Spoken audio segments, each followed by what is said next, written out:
अस्सलाम वालेकुम dear students. हमारा आज का लेक्चर है lecture number 8, credit creation. The basis of credit money is bank deposits. ठीक है, banks deposits are of two types. Credit creation का मतलब होता है कि क्रेडिट को क्रिएट करना। बैंक के पास जितने भी डिपॉजिट्स जमा होते हैं वो उससे क्रेडिट क्रिएट करता है, मतलब कि उसके पास जितना पैसा उस पैसे को वो डबल ट्रिपल करता है। ठीक है, और कस्टमर्स के पैसे को वो लोन दे देता है और जिनको लोन देता है उससे भी उसके क्रेडिट जो है वो इंक्रीज़ कर जाता है। तो the basis of credit money is bank deposits. तो क्रेडिट मनी जो है वो कहाँ से आता है? वो बैंक डिपॉजिट्स से। हम और आप जितने भी लोग बैंक में पैसा जमा करते हैं वो बैंक्स डिपॉजिट्स होते हैं। तो लोग कस्टमर जो बैंक्स में पैसे जमा करते हैं उससे जो है वो क्रेडिट मनी जो है वो क्रिएट होता है।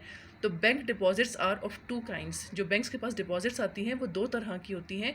Number 1 primary deposit and number 2 derivative deposits. Primary deposits क्या होते हैं? Primary deposits arises when cash और cheques is deposited by customers. ठीक है, जब एक कस्टमर जो है वो बैंक में कैश डिपॉजिट करता है या चेक डिपॉजिट करता है तो उससे जो है वो बैंक डिपॉजिट जो है वो इंक्रीज़ होता है या वो अराइज होता है। When a person deposits money bank will credit his account. जब एक बंदा जो है बैंक में पैसे जमा करता है तो बैंक जो है वो उसके अकाउंट को क्रेडिट कर देता है। Customer is free to withdraw the money by cheque whenever he wants. इसके बाद कस्टमर को चेक बुक इशू होती है और जब कभी वो बैंक से पैसे निकालना चाहे तो थ्रू वो चेक बुक निकाल सकते हैं। डेरिवेटिव डिपॉजिट्स क्या होती है? Bank deposits also arise when a loan is granted. ठीक है, इसके अलावा बैंक डिपॉजिट जो है वो किस तरह होते हैं कि अगर किसी बैंक ने किसी कस्टमर को या किसी बिजनेसमैन को लोन दे दिया है तो उससे भी क्रेडिट क्रिएट होता है।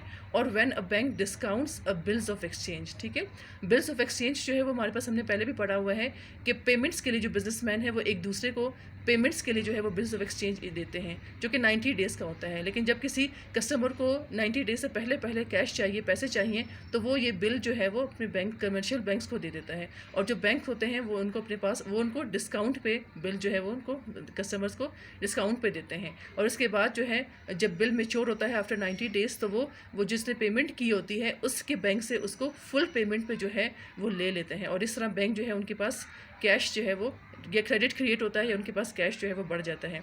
और परचेज गवर्नमेंट सिक्योरिटीज़, और गवर्नमेंट सिक्योरिटीज़ जो है वो परचेज़ की जाए तो उससे भी जो है वो बैंक्स के डिपॉजिट जो है वो इंक्रीज़ होते हैं। ठीक है, तो बैंक्स के डिपॉजिट जो है वो किस किस तरह इंक्रीज़ होते हैं कि जब हम और आप बैंक में पैसे जमा करवाते हैं या डिपॉजिट करते हैं उससे भी जो है वो बैंक डिपॉजिट्स इंक्रीज़ होते हैं।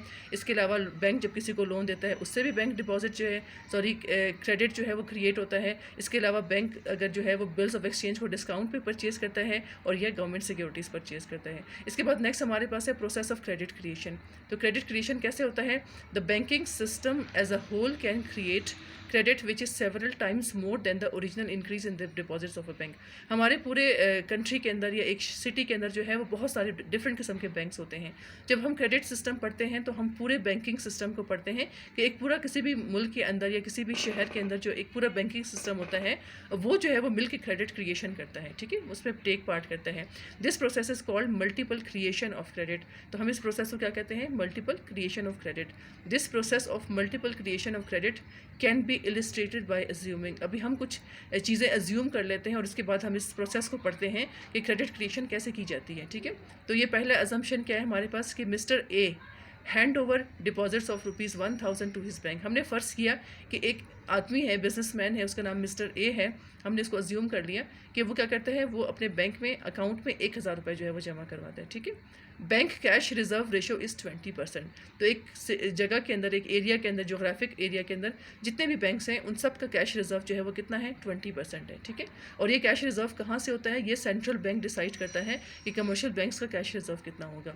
अच्छा, bank cheques are generally accepted and account holders make all their payments through cheques. ठीक है, तो जितने भी बैंक्स हैं उन्होंने अपने कस्टमर्स को चेक्स बुक्स इशू की हुई हैं और जब कभी भी उन्हें पैसों की ज़रूरत पड़ती है तो वो चेक्स के थ्रू जो है वो पेमेंट्स करते हैं, ये चेक्स जो है वो कैश करवा लेते हैं। ठीक है, नेक्स्ट हमारे पास है cash reserve ratio and credit creation policy of all banks are same. हमने ये भी एज्यूम कर लिया कि जो कैश रिजर्व है वो पूरे सब जितने भी बैंक्स हैं उन सब का जो है वो सेम है और क्रेडिट क्रिएशन पॉलिसी जो है वो भी जब तमाम बैंक्स की है उनकी एक जैसी है। ठीक है, ये हमने अजम्पशंस किए हैं 4। उसके बाद अब हम क्रेडिट क्रिएशन का प्रोसेस देखते हैं कि हमने सपोज सपोज किया कि हमारे पास मुख्तलिफ बैंक है, ठीक है। एक बैंक है, उसका नाम हमने फ़र्ज़ी नाम हमने एल अज्यूम कर लिया कि एक बैंक एल है, उसमें एक बंदे मिस्टर ए ने डिपॉजिट किए कितने ₹1, ठीक है। तो देख लीजिए कि बैंक ने, ये जो बैंक के लिए क्या चीज़ है, ये लाइबिलिटी है, ठीक है। इस लिहाजा ये लाइबिलिटी साइड पे बैंक के आ गया। और कैश रिजर्व क्या हुआ कि बैंक ने 1000 में से कितना कैश रख लिया, 20% कैश अगर हम निकालते हैं तो ₹200 है। और बाकी क्या किया, मिस्टर बी को जो है वो लोन दे दिया, ठीक है। सॉरी, ये 8000 लिखा हुआ है, ये 8000 नहीं है बल्कि ये है ₹800, ठीक है। तो बैंक ने 1000 रुपये में से, जस्ट हमने अज्यूम किया कि 1000 रुपये डिपॉजिट किए मिस्टर ए ने, उसमें से उसने 20% ₹200 बनते हैं वो कैश रिजर्व रखा हुआ है ताकि किसी कस्टमर को जो है वो पेमेंट वगैरह की जा सके अगर उनको ज़रूरत पड़ेगी। और बाकी उन्होंने क्या किया, उन्होंने आगे लोन दे दिया किसको, मिस्टर बी को, ठीक है। अब क्या हुआ, मिस्टर बी ने वो चेक अपने अकाउंट में या अपने बैंक जो कि एक्स है उसमें जमा करवाए। एक और बैंक है, उसका नाम हमने एक्स अज्यूम किया हुआ है। तो एक्स जो है उसके पास क्या हुआ मिस्टर बी का कैश जो है वो डिपॉजिट होकर ₹800, तो बैंक की तो लाइबिलिटी है, इसलिए बैंक की लाइबिलिटी साइड पे अपेयर हो रहा है। साथ ही बैंक ने इसमें से क्या किया, ₹160 20% बनता है 800 का, वो अपने पास कैश रिजर्व रेशो रख लिया। और बाकी जो ₹640 थे वो उसने क्या किया, मिस्टर सी को दे दिए, ठीक है। इसके बाद नेक्स्ट हमारे पास आ रहा है एक और बैंक है, बैंक वाई।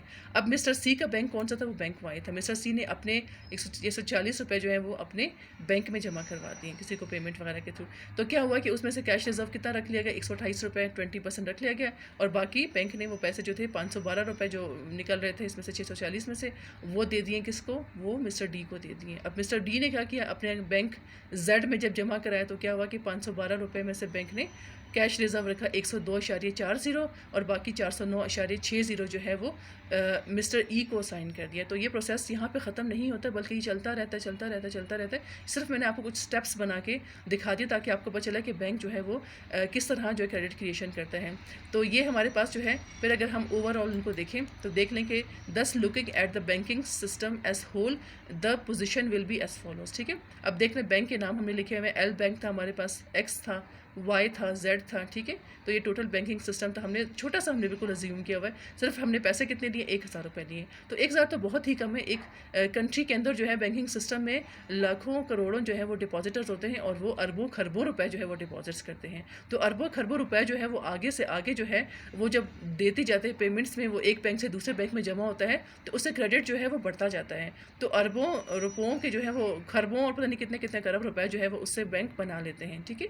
तो देख लीजिए कि सबसे पहले 1000 रुपये जमा कराए थे तो उसमें 200 कैश रिजर्व रखा था।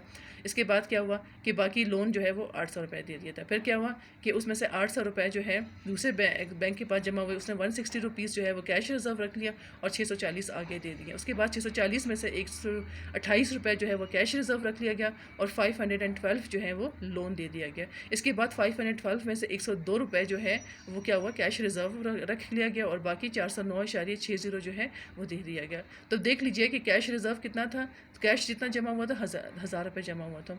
और उसके बाद उससे डिपॉजिट्स क्रेडिट क्रिएशन कितनी हुई, 4000 रुपये, ठीक है। तो टोटल अमाउंट कितनी होगी, टोटल बैंकिंग सिस्टम में जो क्रेडिट क्रिएशन हुई है वो 5000 रुपये की हुई है। तो टोटल ओरिजिनल अमाउंट कितनी थी, 1000 रुपये, और उससे 5000 की जो है वो क्रिएशन हुई है। तो ये हमारा बैंकिंग सिस्टम जो है वो इस तरह काम करता है।